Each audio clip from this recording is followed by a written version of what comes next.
2 शब्द, सारं काही इथेच राहणार. एक साधू संतांना राजाने आपल्या राज्यातील सर्व संपत्ती दाखवली. एवढं माझ्याकडे सोनं आहे, एवढे मोती, एवढे हिरे आहेत, एवढी जमीन आहे माझ्याकडे, वगैरे वगैरे. एवढे सैनिक, एवढे हत्ती घोडे वगैरे.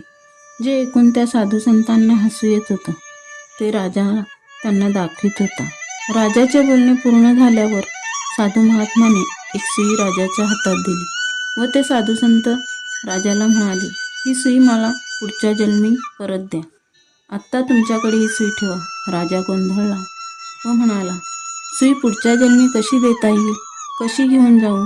त्यावर साधू म्हणाले, कधीपासून बघतो तुम्ही या संपत्तीत किती गुंतले आहेत.